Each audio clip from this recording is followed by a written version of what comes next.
بسم الله الرحمن الرحيم. الحمد لله رب العالمين والعاقبة للمتقين والصلاة والسلام على شمس الهداية واليقين وعلى آله وأصحابه أجمعين.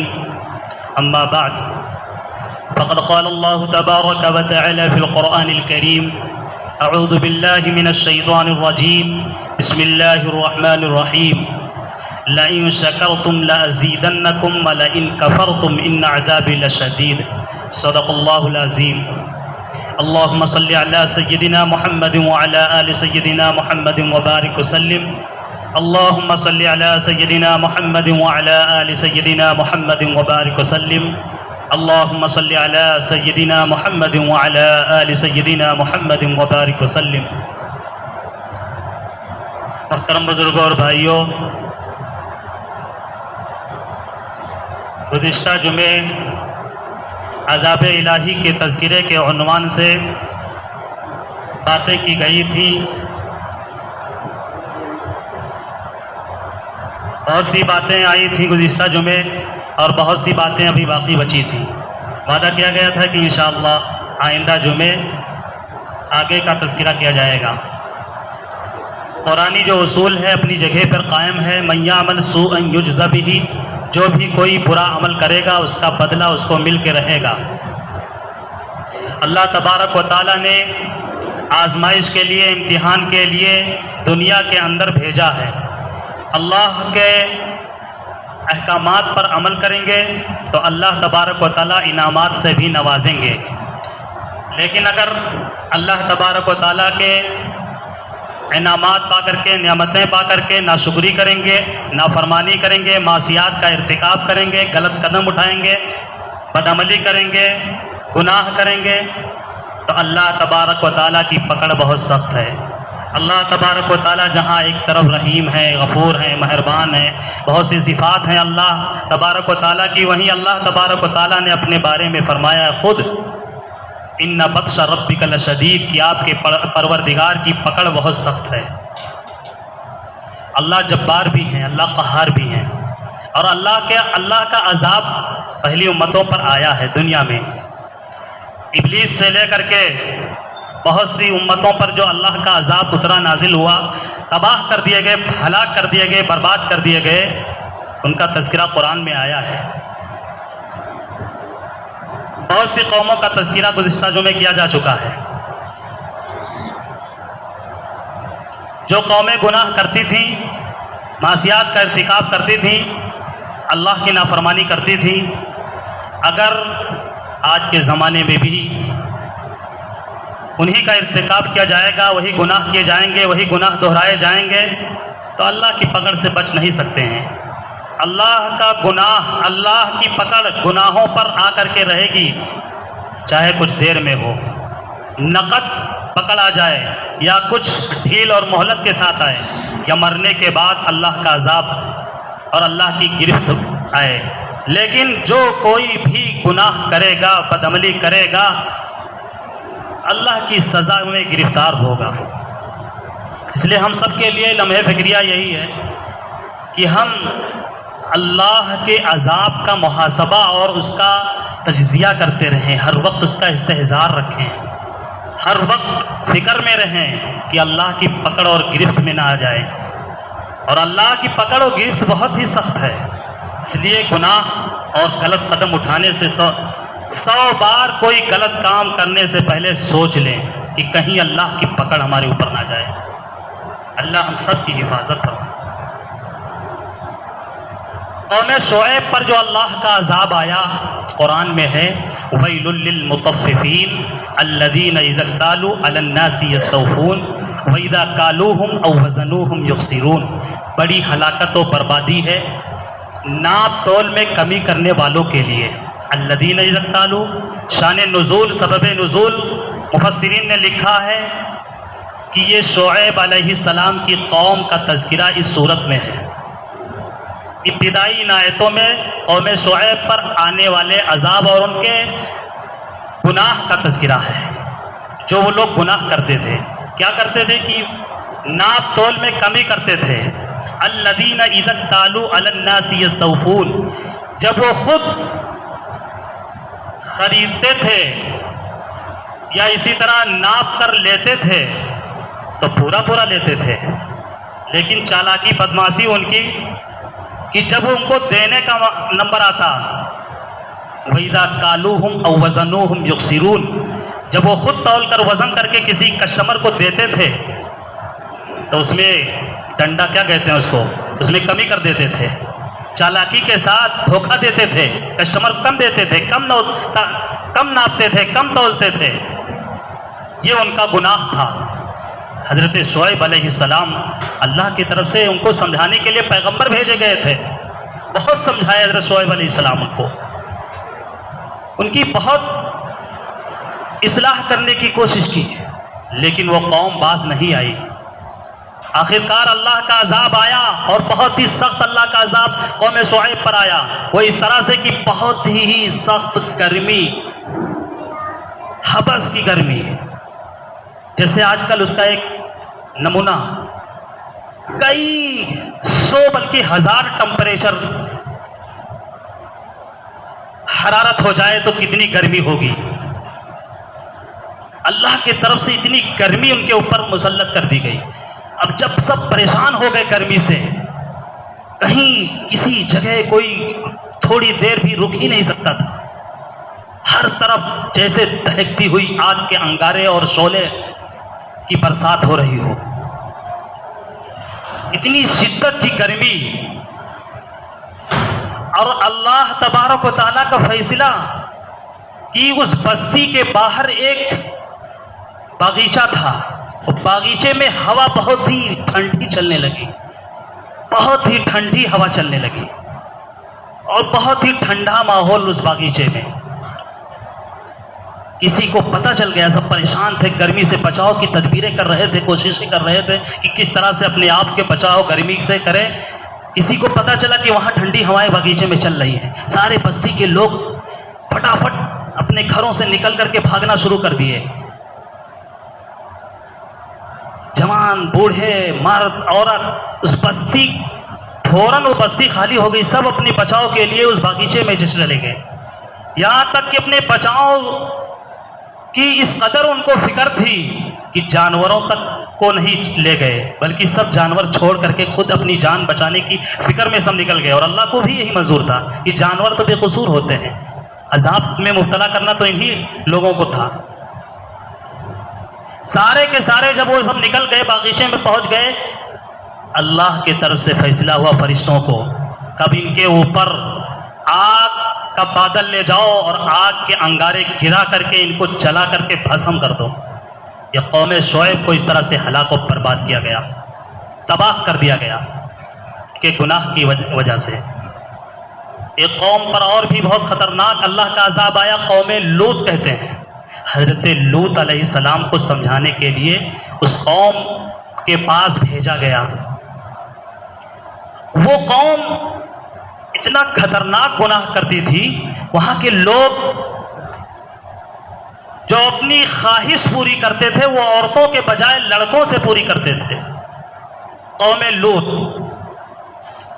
اور ان کو حضرت لوط علیہ السلام سمجھاتے تھے کہ اللہ نے تمہارے لیے حلال راستہ، پاکیزہ راستہ، جائز راستہ دے رکھا ہے، نکاح کر کے کسی لڑکی کے ساتھ، کسی عورت کے ساتھ اپنے گھر میں لاؤ اور حلال طریقے سے اپنی خواہش پوری کرو۔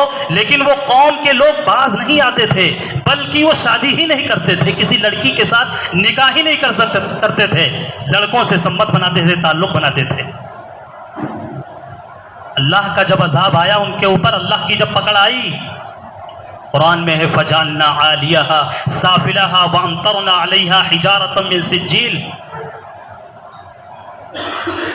کہ حضرت جبرائیل علیہ السلام اللہ کی طرف سے آئے اور اس بستی اور اس قوم کے لوگوں کی آبادی کو اٹھا کر کے اوپر لے گئے، اور اتنے اوپر لے گئے، اتنا اوپر لے گئے اللہ کے حکم سے کہ آسمان کے لوگ، کتابوں میں لکھا، مفسرین نے لکھا ہے کہ آسمان میں رہنے والے لوگ، آسمانی مخلوق اس بستی کے انسانوں کی آوازوں کو ڈائریکٹ سننے لگے، اتنے اوپر لے گئے۔ اور لے جانے کے بعد پھر اللہ کا حکم ہے جبرائیل ان کو سیدھے نہ گراؤ بلکہ ان کو پلٹ کر کے گراؤ وہیں سے۔ اب سوچ سکتے ہیں کہ اتنے اونچائی سے اگر گرایا جائے تو کیا حل ہوگا۔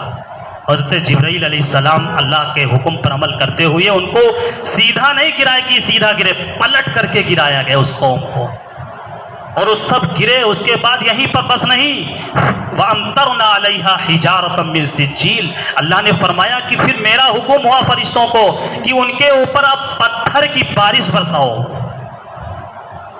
اللہ کے جانب سے سنگ باری ان کے اوپر کی گئی، پتھر بازی کی گئی، پتھر سے مارا گیا ان کو۔ پھر اس طرح سے اس قوم کو تباہ کر دیا گیا، برباد کر دیا، ختم کر دیا گیا۔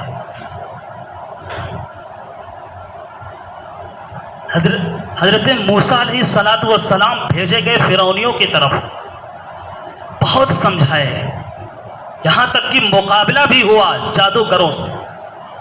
فرعون نہیں مانا، کہا جادو کے معجزات کو جادوگری بتلاتا تھا۔ موسیٰ علیہ السلام جو معجزہ دکھاتے تھے وہ کہتا تھا کہ یہ جادو کے بلبوتے پہ آپ کرتے ہیں۔ بڑے نامور جادوگر بلائے گئے، آخرکار جادوگر ہار گئے، اور ہارنے کے بعد وہ ایمان لے آئے، وہ سب ہدایت یافتہ ہو گئے، موسیٰ علیہ السلام پر ایمان لے آئے۔ اس وجہ سے فرعون اور ہی زیادہ سخت ہو گیا، اور ہی زیادہ ظالم بن گیا۔ اللہ کا حکم ہوا ہجرت کرنے کا۔ موسیٰ علیہ السلام کو اپنی قوم کو لے کر کے آپ نکل جائیے، اس لیے کہ اب اللہ کے پکڑ سے، میری پکڑ سے، میری گرفت، میرے عذاب سے اب یہ فرعونی بچ نہیں سکتے ہیں، اس لیے آپ ایمان والوں کو لے کر کے ہجرت کر جائیے اس جگہ سے۔ موسیٰ علیہ السلام اللہ کا حکم پا کر کے ہجرت کرنے کے لیے نکل کھڑے ہوئے بستی سے۔ جب باہر نکل گئے، کسی ذریعے سے فرعونیوں کو پتہ چلا، فرعون تک بات پہنچی کہ موسیٰ علیہ السلام مسلمانوں کو لے کر کے بستی کو چھوڑ کر کے باہر چلے گئے۔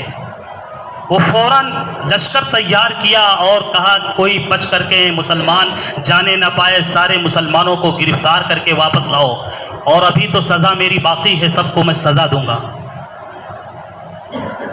اس کو کیا پتا کہ اسی کو ابھی سزا ملنے والی ہے، اس کا وقت ختم ہو چکا ہے، اس کا انجام بہت قریب ہے۔ وہ اپنے لشکر کو لے کر کے پیچھے پیچھے پکڑنے کے، گرفتار کرنے کے مقصد سے آگے دریائے نیل پڑی، دریا کے پاس پہنچ کر کے موسیٰ علیہ السلام اللہ کے حکم سے اپنے عصا کو مارے، اور اس میں راستے بن گئے۔ موسیٰ علیہ السلام اور اپنی قوم کو لے کر کے، مسلمانوں کو لے کر کے راستہ پار کر گئے۔ فرعون جب پہنچا تو اس نے بنا راستہ دیکھا، کہا یہ دیکھیے میرا حکم پانی پر بھی چلتا ہے، اور یہ راستہ پہلے ہی سے تیار ہے۔ اب جب سب اس میں اپنا پورا لشکر جب پانی میں داخل ہو گیا، دریا میں داخل ہو گیا، فرعون سمیت، فرعون بھی داخل ہو گیا۔ جب بیچ دھارا میں فرعون اور فرعونی لوگ سب جب پہنچے تو اللہ کا حکم پانی کو ہوا کہ پانی مل جائے اور سب کو غرق کر دے۔ وَأَغْرَقْنَا آلَ فِرْعَوْنَ وَأَنْتُمْ تَنْظُرُونَ، قرآن میں اللہ نے فرمایا کہ غور نہیں کر رہے ہو کہ فرعونیوں کو ہم نے غرق کر دیا تھا، پانی میں ڈبو کر کے تباہ کر دیا۔ وَأَنْتُمْ تَنْظُرُونَ، اور تم دیکھ بھی رہے تھے کہ کس طرح سے یہ ہلاک ہو رہے ہیں، یہ کس طرح سے ان کو مارا جا رہا ہے۔ فرعونی اور فرعون سب پانی میں غرق کر کے تباہ کر دیے گئے۔ موسیٰ علیہ السلام ہی کے زمانے میں ایک بہت ہی سرکش، ضدی، نافرمان قارون گزرا ہے۔ اللہ نے اس کو مال و دولت سے خوب نوازا تھا، بہت ہی مالدار شخص تھا، بہت ہی پیسے والا تھا، بے شمار مال و دولت اس کے پاس تھے۔ اللہ کا حکم ہوا کہ تم جو غریب ہیں، جو محتاج ہیں، ضرورت مند ہیں، جو میرے بندے ہیں، ان پر تم پیسے نکالو، ان پر خرچ کرو، زکوٰۃ نکالو۔ لیکن اس نے نافرمانی کی، اس نے انکار کیا۔ اللہ کا حکم، اللہ کا عذاب اس کے اوپر آیا۔ فَخَسَفْنَا بِهِ وَبِدَارِهِ الْأَرْضِ، قرآن میں اللہ نے فرمایا قارون کے سلسلے میں کہ قارون کو ہم نے زمین میں دھنسا دیا، زمین کو حکم دیا گیا، اللہ کے دل نے زمین کو حکم دیا کہ اس کو سمو لے، اپنے اندر نگل لے۔ زمین نے قارون کو اور اس کے خزانہ سمیت نگل لیا۔ یہ پہلی قوموں پر اللہ کے عذاب کے تذکرے ہیں کہ انہوں نے اللہ کی نافرمانی کی، غلط قدم اٹھائے، اللہ کے سامنے جھکنے کے بجائے کسی اور کے سامنے جھکے، اللہ کی عبادت پرستش، اللہ کا نام لینے کے بجائے غیروں کا نام لے، اللہ کی پکڑ اور اللہ کی گرفت سے نہیں بچ سکے۔ یہ تو اللہ کے رسول صلی اللہ علیہ وسلم کا احسان ہے، محبوب نبی آقا سرکار دو عالم صلی اللہ علیہ وسلم کا ہم پر احسان ہے کہ اللہ کے رسول کی دعائیں قبول ہوئی ہیں اللہ کے بارگاہ میں، کہ ہم اجتماعی طور پر امت محمدیہ علی صاحب الصلاۃ والسلام اجتماعی طور پر ہلاک نہیں ہوگی، برباد نہیں ہوگی۔ یہ اللہ کے رسول نے دعائیں مانگی ہے ہمارے نبی نے، اور ہمارے نبی کی دعا قبول ہوئی ہے کہ ہم سب گناہ کے بلبوتے، گناہ کی وجہ سے ہماری شکلیں مسخ نہیں ہوں گی، بندر اور خنزیر کی شکل نہیں بنایا جائے گا، اور اسی طرح جس طرح پہلی قومیں اجتماعی طور پر ہلاک کر دیا جاتا، اللہ کا عذاب آ جاتا تھا ان کے اوپر، اجتماعی اس طرح کا کوئی عذاب اللہ کا نہیں آئے گا اس امت پر۔ انفرادی عذاب آئے گا، انفرادی سزائیں آئیں گی، انفرادی پکڑ اور گرفت سے اس امت میں بھی کوئی نہیں بچ سکے گا، لیکن اجتماعی جس طرح پہلی قوموں پر اللہ کا عذاب آیا نہیں آئے گا۔ یہ اللہ کے رسول کا احسان ہے۔ اللہ کے رسول صلی اللہ علیہ وسلم نے اپنی امت کو احتیاط کے طور پر، اپنی امت کے بچاؤ کی فکر میں، اپنی امت کے حفاظت اور اللہ کے عذاب سے پکڑ اور گرفت سے دور رہنے کی فکر میں بہت سے گناہ کو اجاگر کر دیا، بتلا دیا کہ میری امت کے لوگ یہ گناہ نہ کریں، یہ گناہ کریں گے تو اللہ کا عذاب اس قسم کا نازل ہوگا۔ اللہ کے رسول صلی اللہ علیہ وسلم نے فرمایا، حدیث میں ہے کہ اگر فحاشی کی طرف بڑھو گے، زناکاری کی طرف بڑھو گے، تو مہلک اور خطرناک بیماریاں تمہارے اوپر نازل ہوں گی۔ الگ الگ قسم کی، طرح طرح کی قسم کی اور بہت ہی گھاتک اور خطرناک بیماریاں تمہارے اوپر نازل ہوں گی۔ ان بیماریوں میں تم مبتلا کر دیے جاؤ گے اور تباہ ہو جاؤ گے۔ اس طرح اللہ کے رسول صلی اللہ علیہ وسلم نے فرمایا کہ میری امت کے لوگ ناپ تول میں کمی کرنے لگیں گے، اپنے معاملات کو صحیح نہیں رکھیں گے، خرید و فروخت جو کریں گے وہ بالکل دھوکہ دھڑی کے ساتھ معاملات کریں گے، دھندا کاروبار کریں گے دھوکہ دھڑی کے ساتھ کریں گے۔ ناپ تول میں کمی اگر میری امت کے لوگ کرنے لگیں گے تو اللہ کے رسول صلی اللہ علیہ وسلم نے فرمایا ہے کہ پھر ان کے اوپر ظالم حکمراں مسلط کر دیے جائیں گے، جو حاکم ہوں گے، جو حکومت کریں گے وہ ظالم ہوں گے۔ اللہ کے رسول صلی اللہ علیہ وسلم نے فرمایا کہ میری امت کے لوگ اگر زکوٰۃ دینا بند کر دیں گے،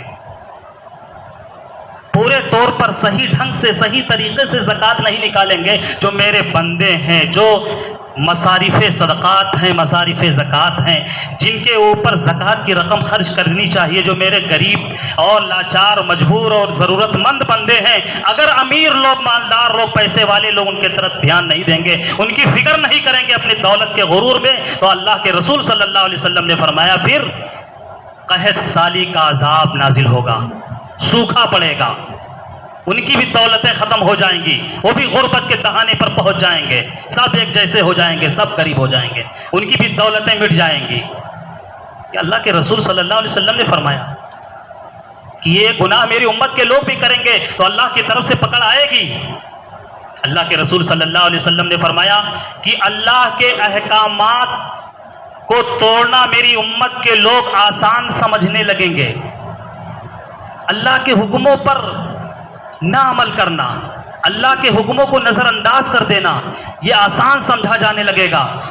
تو اللہ کے رسول صلی اللہ علیہ وسلم نے فرمایا کہ اللہ کی طرف سے پکڑ آئے گی کہ مسلمانوں میں، میری امت میں نا اتفاقی پیدا ہو جائے گی، اور خانہ جنگی اس قدر بڑھ جائے گی آپس میں کہ ایک دوسرے کو گولی ماریں گے، ایک دوسرے ہی کو مارنے کے در پہ رہیں گے اور ایک دوسرے ہی کو ختم کرنے کی کوشش میں رہیں گے، آپس میں اس قدر لڑیں گے، آپس میں اس قدر جھگڑیں گے کہ کہیں کسی بات پر بھی اتفاق نہیں ہو سکے گا، ہر وقت مختلف رہیں گے، ہر وقت اختلاف و انتشار رہے گا، ہر وقت اسی جھگڑے اور لڑائی میں میری امت کے لوگ پھنسے رہیں گے، پڑے رہیں گے۔ بہت سے گناہ اللہ کے رسول صلی اللہ علیہ وسلم نے اجاگر کر دیا ہے کہ میری امت کے لوگ یہ گناہ کریں گے تو یہ پکڑ یا اللہ کا عذاب اس شکل میں آئے گا۔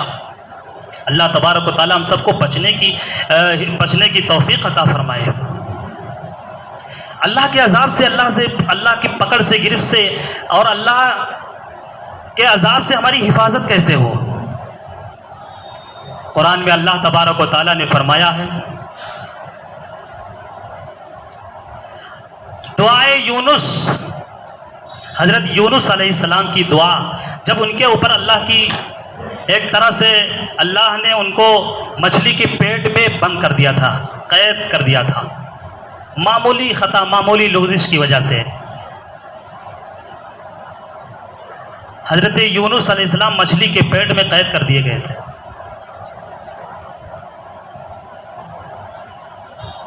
تو ان کے بارے میں اللہ تبارک و تعالیٰ نے فرمایا لَلَبِثَ فِي بَطْنِهِ إِلَى يَوْمِ يُبْعَثُونَ، اس سے پہلے کی آیت کہ اگر وہ میری پاکی بیان نہ کرتے، میری تسبیح بیان نہ کرتے، میرے نام کو لے کر کے وہ مجھے آواز نہ دیتے تو مچھلی کے پیٹ میں وہ قیامت تک اسی میں جکڑے رہتے اور اسی میں قید رہتے۔ یہ قرآن میں اللہ نے فرمایا، یعنی میری پکڑ سے، میری عذاب سے وہ کبھی باہر نہیں نکل سکتے تھے اگر میری پاکی بیان نہ کرتے۔ یہی فارمولہ ہے قرآن کا کہ اللہ کے عذاب سے بچنے اور حفاظت کا یہ طریقہ ہے کہ اللہ کی تسبیح اور تقدیس بیان کریں، اللہ کا نام لیں، اللہ کے احکامات پر عمل کریں، اللہ کی پاکی بیان کریں۔